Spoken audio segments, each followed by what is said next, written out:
কেউ যদি জীবনে খুব বেশি সফল হতে চায়, খুব বড় ব্যবসায়ী হতে চায়, খুব বড় আলেম হতে চায়, খুব বড় ডাক্তার হতে চায়, তাহলে আল্লাহ রাসূল যেমন খুব মহান নবী, মাকাম মাহমুদ, অনেক বড় কিতাব কোরআন, শেষ নবীর দায়িত্ব, সর্বশ্রেষ্ঠ নবীর দায়িত্ব, এত মহান জায়গা অর্জন করার জন্য, এত বড় দায়িত্ব অর্জন করার জন্য যেমন আল্লাহ তার রাসূলকে বলেছে আপনাকে রাতের সালাত আদায় করতে হবে, না হলে এই দায়িত্ব, এই সফলতা আপনি অর্জন করতে পারবেন না। ঠিক প্রত্যেক মানুষের ক্ষেত্রেও মানুষ যদি নিজ নিজ জীবনে বড় সফলতা অর্জন করতে চায়, খুব বড় পর্যায়ে পৌঁছতে চায়, তাহলে রাতের সালাতের বিকল্প নাই।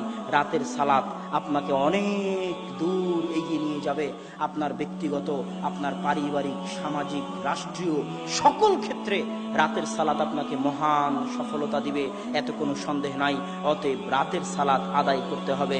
আল্লাহ সুবহানাহু ওয়া তাআলা আমাদেরকে রাতের সালাত আদায়ের তৌফিক দান করুক, আল্লাহুম্মা আমিন।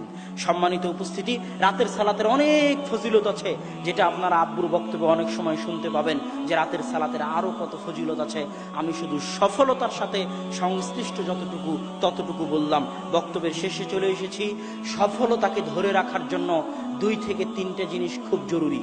সফল আপনি সময় কাজে লাগালেন, সময়ে বরকত হলো, রাতে সালাত আদায় করলেন, সফল হচ্ছেন, কিন্তু এই সফলতাকে ধরে রাখতে হলে কয়েকটা জিনিস লাগবে। 1 দোয়া, 2 সবর, 3 বদ নজর, মানুষের হিংসা থেকে হেফাজত। আমি শেষটা দিয়ে শুরু করি। এই যে আব্বু বক্তব্যের আগে বলল, আমরা বাসায় অনেক সময় আলোচনা করি, আব্বুকে এভাবে বলতে নিষেধ করি, কেননা এমনিতেই আমাদের উপর মানুষের বদনজর এবং হিংসার অভাব নাই। তারপরও যখন আব্বু এভাবে বলে, তখন কতজনের অন্তরে যে কত কি হয়, কতজনের অন্তর থেকে যে বদনজর এবং হিংসা বের হয়, তা আল্লাহ সুবহানাহু ওয়া তাআলা জানে। আর আল্লাহর রাসূল বলেছে, তাকদীরকে যদি কোনো কিছু পরাজিত করতে পারতো, তাহলে মানুষের বদনজর পরাজিত করতে পারতো। বদনজর অনেক ভয়াবহ জিনিস, বদনজর অনেক ভয়াবহ জিনিস। জীবিত মানুষকে কবরে ফেলে দিতে পারে বদনজর, আল্লাহর রাসূল বলেছেন।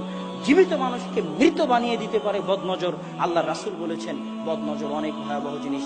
আপনি যখনই সফল হবেন, তখনই মানুষের হিংসা, মানুষের বদনজরের শিকার হবেন। ইমাম বুখারী বলছে, যখন তুমি আলেম হয়ে যাবে, তখন তুমি অন্য আলেমের হিংসার শিকার হবে। ইমাম বুখারীর কথা, যখন তুমি আলেম হয়ে যাবে, তখন অন্য আলেমের হিংসার শিকার হবে। হিংসা এবং বদনজর ভয়াবহ জিনিস, এটা থেকে বাঁচার চেষ্টা করতে হবে। সকাল এবং সন্ধ্যার দোয়াগুলো মুখস্থ করে, নাস ফালাক ইখলাস পড়ার মাধ্যমে, নিজেকে ফু দেওয়ার মাধ্যমে, বিসমিল্লাহি লা ইয়াযুররু মা ইসমিহি শাইউন ফিল আরদি ওয়ালা ফিস সামা ওয়া হুয়াস সামিউল বাসীর, এটা 3 বার পড়ার মাধ্যমে, আউযু বিকালিমাতিল্লাহি তাম্মাহ মিন কুল্লি শাইতানিন ওয়া হাম্মাহ ওয়া মিন কুল্লি আইনিন লাম্মাহ, এই দোয়া পড়ার মাধ্যমে, এগুলোর মাধ্যমে নিজেকে বদনজর থেকে হেফাজত করার চেষ্টা করতে হবে। ছোট ছোট বাচ্চাকে ফু দিতে হবে এই দোয়াগুলো পড়ে, যেন তারা মানুষের বদনজর থেকে হেফাজতে থাকে।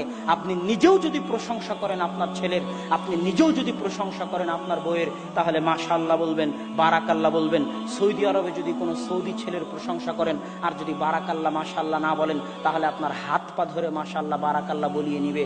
কেননা শুধু প্রশংসা বদনজর হতে পারে, দোয়াবিহীন প্রশংসা বদনজর হতে পারে, দোয়াবিহীন প্রশংসা বদনজর হতে পারে। এই জন্য যেই আপনার প্রশংসা করুক না কেন, তার মুখ থেকে দোয়া বের করিয়ে নেবেন, যে বারাকাল্লাহ বলে যাও, মাশাআল্লাহ বলে যাও, লা হাওলা ওয়ালা কুওয়াতা ইল্লা বিল্লাহ বলে যাও।